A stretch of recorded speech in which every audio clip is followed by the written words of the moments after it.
A Secretaria de Segurança Pública de São Paulo informou que 334 presos que estão na saída temporária descumpriram medidas restritivas e foram recapturados. A contagem foi feita entre terça-feira, primeiro dia do benefício, até o fim da tarde deste sábado, de ontem. Dos mais de 330, 11 pessoas foram presas em flagrante, cometendo novos crimes. A Justiça de São Paulo manteve a saída temporária de junho, mesmo após a decisão do Congresso de acabar com o benefício. E aí, professora Priscila, a gente teve decisão no Congresso, eles decidiram por encerrar o benefício, de mudar a lei, não tem mais saída temporária, mas estamos tendo a saída temporária daqueles que já estavam presos e, novamente, saem e são recapturados cumprindo as medidas restritivas, alguns outros até cometendo crime, sendo presos em flagrante, roubando, furtando, enfim, tá aí a sociedade mais uma vez insegura até o dia 18 de junho, que é até onde vai o prazo da saída temporária. Eles chamaram aí de saída de Santo Antônio, né? Porque a gente tem 5 saídas permitidas e geralmente elas são... Doutora, é para passar a festa junina com a família, é isso? Eu vou falar isso. Uma coisa é dia das mães, uma coisa é dia dos pais e Natal. Não, sempre me perguntam isso, acho bem importante. Deixa eu falar aqui. Poderem curtir uma quadrilha. Não. É a quadrilhinha, como é que monta a Piada pronta, né? É terrível, todo mundo me pergunta isso. Olha, a Richthofen saiu para comemorar o Dia das Mães, sendo que ela matou as mães. Só para falar para nossa audiência, né, Koba, que não tem como a gente não ser técnico aqui em dizer corretamente, não é? O que é o Instituto. Pegando aqui a fala do querido Ilcinho. As saídas, né, desse preso que está em semiaberto, ela não se relaciona com o que ele fez, né, e nem com o que ele vai aproveitar especificamente. É que nas 5 saídas permitidas, a gente tem as datas, né, pelo Estado, e que coincidem com datas em que a família estaria provavelmente reunida. Então, Dia das Mães, Dia dos Pais, não é? Então, eles escolhem 5 datas, geralmente festividades natalinas, que eles chamam aí de saidinha, né, de Natal, enfim. Então, este ano coincidiu com um pouquinho, né, além do feriado de Corpus Christi, que seria uma das datas em que possivelmente estariam reunidas. Nem vou falar dessa seara de comemorar ou não, é um direito deste preso que está em semiaberto. Portanto, ele já estaria na rua. A única coisa é que quando ele está no regime semiaberto, o que é importante a gente dizer? Ele retorna para a unidade prisional. O que não acontece com este que está ou tem o direito à saída temporária. Ele cumpre uma quantidade de pena e ele faz jus à saída. Só que aqui eu quero deixar registrado o seguinte, Koba, que se ele está na saída temporária e ele descumpre, nada mais justo de que ele volte à unidade prisional. E aqui é importante dizer que ele não terá ou não fará jus às demais saídas que eventualmente ele teria. Então, me parece aí que por esse dado, né, estatístico trazido aqui para o programa, alguns foram em situação flagrancial, mas outros foram por descumprimento aos próprios requisitos dessa saída temporária. Por exemplo, eles não podem ficar depois das 10 na rua, tá? Então, não foi a maioria... Não pode frequentar bar. Isso, não pode frequentar bar. Então, cada um tem lá as condições que são dadas pelo juiz da execução e não são todos que violaram cometendo crimes novamente, né? Me parece por essa estatística que você nos trouxe, 11 foram presos cometendo situações flagranciais e quando a gente fala assim, 300, a gente precisa lembrar que saíram muito mais de 1.000 pessoas, né? Então, acho que eu não sei... Mais de 30 mil, isso, mais de 35 mil. Então, não estou dizendo que eles têm que sair para cometer crimes, a gente tem uma sensação de insegurança, tá? Só que aqui, com relação à saída temporária, é importante dizer que esses presos já estão no regime semiaberto. E se descumprirem, devem voltar para a unidade prisional. Às vezes eles até saem do regime semiaberto, porque dependendo da infração disciplinar, pode ser falta grave que dá regressão de regime. Isso, né? Então, mesmo. O cara volta para o regime fechado, né? Ô, Bellucci, mas aí a sensação da população de insegurança e de frustração também, né? Porque todo mundo achou ali, a grande parte da população achou, agora não vai ter mais saída temporária, nunca mais um preso vai sair na saidinha, então eu posso ficar tranquilo. E aí, na primeira ocasião, estão aí essas pessoas soltas na saída temporária de Santo Antônio e para ir para a quadrilha e alguns deles, inclusive, cometendo crimes. Não, veja, Koba, é uma frustração enorme para a população, né? São mais de 30 presentes dos céus, né, pra gente conviver na sociedade. A nossa legislação, ela é muito bandidólatra, permissiva, penas pequenas. E eu também eu discordo da corrente majoritária, inclusive, de que o fim da saidinha deveria se aplicar somente para as novas penas. A pena já está dada. Isso é um benefício, na minha visão, uma questão processual. Me desalinho aos grandes pensadores que estão nesse sentido de que só se aplicaria futuramente para penas futuras. Não, tem que se aplicar agora, porque a pena é uma coisa, o cumprimento da pena é outra coisa. Na minha visão, o direito processual acho que poderia se aplicar agora, é uma demanda da sociedade. O que é muito triste é que essas pessoas criminosas passam rapidamente para o regime semiaberto. É muito fácil, a gente tem aí na rua várias pessoas que mataram pais e mães, crianças, cometeram diversos crimes, né? E tem esses casos simbólicos, né? Nardoni, Richthofen, entre outros, né? A gente olha de longe e fala, como assim, né? A pessoa vai, além de ter tido as saidinhas, né? Foi lá comemorar o Dia das Mães, sendo que assassinou a mãe. Foi lá comemorar o Dia das Crianças, enfim, sendo que matou a criança. Então, realmente é um descompasso total. Só que como a gente orbita numa legislação feita nessa base neomarxista, frankfurtiana, granchista, como preferirem, a gente vem com esses conceitos que na minha visão são errados, como ressocialização. Não existe ressocializar alguém que cometeu um crime, é uma conduta individual, você vai ficar o resto da vida com aquela situação em si. Você matou uma pessoa, isso não muda esse fato, né? Então você tem que ter uma pena muito rigorosa. A gente precisa repensar a legislação como um todo para penas maiores e fim desses benefícios, né? Porque a vítima não tem nenhum benefício. Eu sou a favor, inclusive, dos condenados trabalharem na cadeia e, a depender do crime, o valor do trabalho dele ir para a família da vítima. Seria o mais natural, na minha visão, Koba. Olha só, se você, de repente, vê algum rosto conhecido aí na rua, de televisão, de programas policiais, pode ser do Christian Cravinhos, do Gil Rugai, do Lindenberg Alves, aquele do caso Eloá, que foi em Santo André, região do ABC, né? Só gente boa. Há alguns anos, todos eles estão, neste momento, curtindo, usando do benefício da saída temporária, o Ricardo Rous.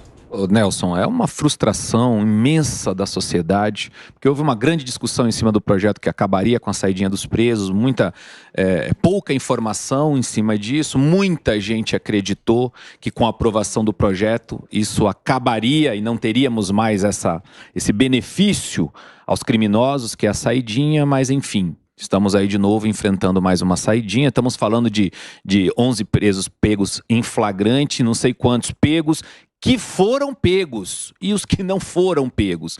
A sociedade não aguenta mais esse tipo de situação. Essa é a realidade. A sociedade, através do Congresso Nacional, se manifestou pelo fim da saidinha. E eu também entendo, sei que faço parte de uma corrente minoritária, não sou jurista, mas também entendo que seria uma questão processual, ou seja, tinha que valer para quem está na cadeia agora, porque a lógica da ressocialização já nem funcionaria, porque na legislação diz das colônias agrícolas. E cadê as colônias agrícolas para o regime semiaberto? Então não quiseram fazer esse processo desde o início. Na minha concepção, tem várias pequenas distorções e essas distorções sempre são para o benefício da vagabundagem. Sempre o cidadão de bem, o trabalhador, que é quem está assustado agora com essas quadrilhas de São João se formando com a galera que fez a saidinha, é o povo que paga o imposto, que está aí sempre, acaba sendo o maior prejudicado nessa história toda. É uma frustração imensa em muitos brasileiros que, através do Congresso Nacional, acreditaram que não teria mais a saidinha, mas a interpretação dessa legislação não tem funcionado assim. Senhor, você acha que foi uma aposta política equivocada? De quem abraçou o projeto de lei do fim da saída temporária, como o caso do Derrite, por exemplo, né? Que largou, inclusive, aqui temporariamente a Secretaria de Segurança Pública para ir lá relatar o projeto, enfim. E aí fez, né, aquela festa, mas aí agora, na primeira oportunidade, saída temporária valendo para todo mundo. Foi um erro de cálculo? Faltou planejar? Acho que não, Koba. Eu acho que não. O cálculo estava correto, tanto aí que está a prova. O pessoal saiu para saidinha, voltou a roubar, voltou a cometer crime, voltou. Te garanto que essas pessoas que foram encontradas em bares não estavam num bar aqui no centro, estavam num bar numa biqueira, estavam em bares onde a polícia justamente para fazer, flagrante, vistoria. É que se a polícia for no bar no centro e fizer um flagrante ali, vai dar uma encontrada também, né? Também conta. Tem esse detalhe, né? É verdade, também conta. Mas te garanto que encontrou essas pessoas em locais suspeitos. Após as 10 horas. Não estava cometendo crime, mas porque a polícia não pegou, que possivelmente estava se preparando para cometer, mas estava em locais suspeitos e a polícia acabou pegando eles em flagrante, cometendo delito de não estar respondendo os horários previsto por lei. Não acho que o Derrit errou, acho que o Derrit acertou. Tá a prova, volto a dizer, tá a prova aí. As pessoas saem e voltam a cometer crimes. Você deu alguns nomes de pessoas que a gente pode encontrar na rua. O problema é que esses a gente pode identificar e dar uma rasteira. Mas pode dar uma rasteira. Eu duvido você dar uma rasteira no Gil Rugai, rapaz. Eu atravesso a rua. Eu atravesso a rua. Mas se encontra um cara desse, eu atravesso a rua. O problema é que tem pessoas na rua que cometeram crimes piores que a gente não vai reconhecer.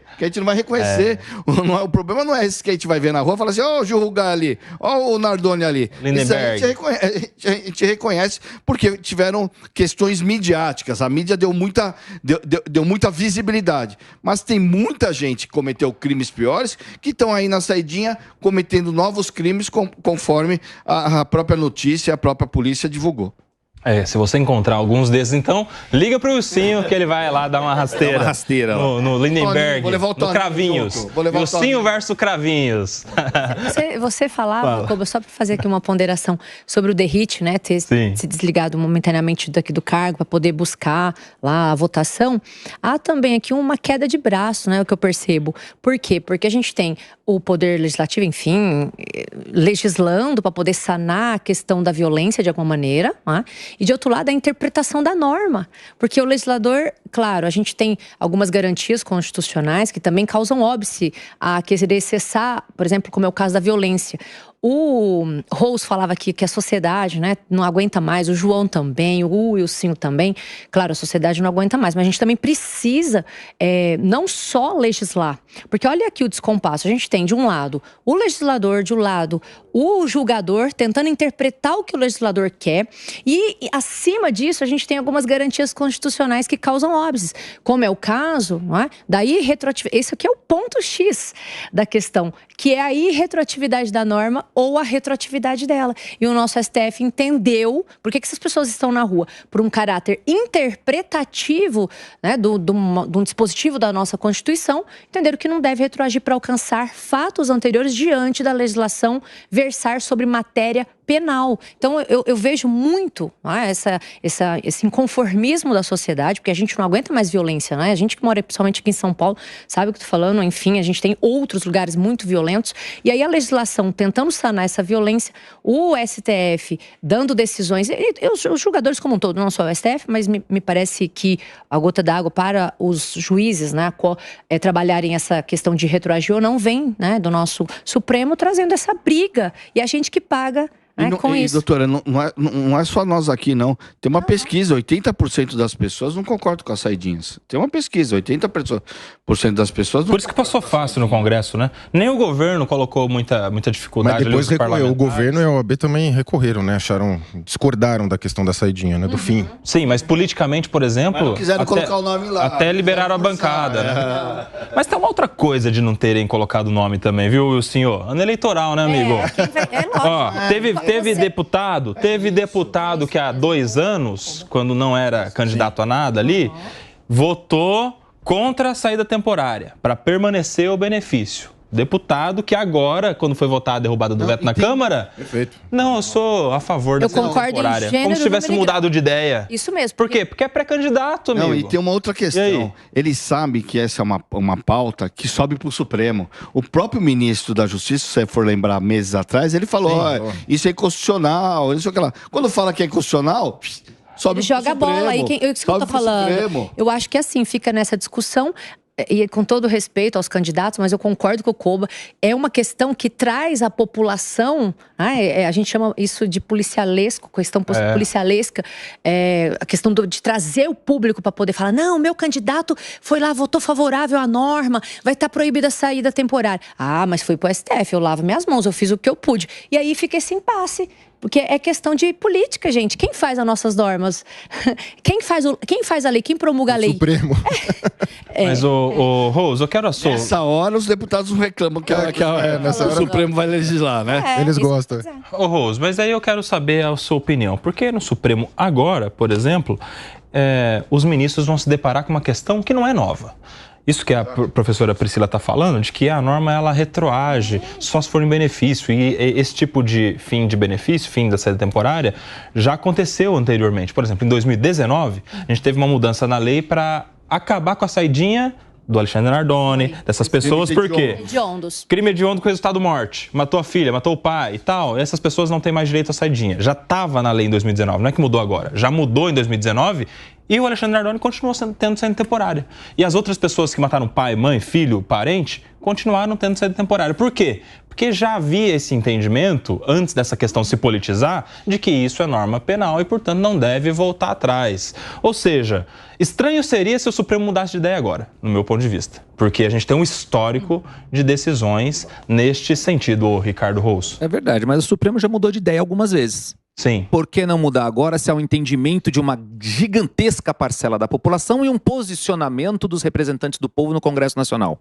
Já que o Supremo também já mudou de ideia em outras questões. Então, nesse momento, a gente está vendo que a vontade popular, ora representada através do Congresso Nacional, que proibiu a saidinha por uma ampla, e aqui foi bem dito pelo Koba, tivemos deputados lá que ora foram contra, agora até quieto ficaram, não se posicionaram por questões eleitorais, ou seja, há um apelo popular muito forte no momento em que a segurança pública vira um tema de disputa eleitoral fortíssimo, está entre os primeiros itens aí que vão nortear as eleições. Então, porque de repente nesse momento o Supremo Tribunal Federal também não pode fazer uma mudança de entendimento, sabendo que a sociedade permeia por isso, quer isso, e o Congresso Nacional foi lá e fez uma legislação, não ficou só no desejo da maioria da população, não. Seus representantes foram lá, aprovaram uma legislação. Esperávamos que o Supremo pudesse interpretar de maneira diferente, como já o fez em vários outros momentos.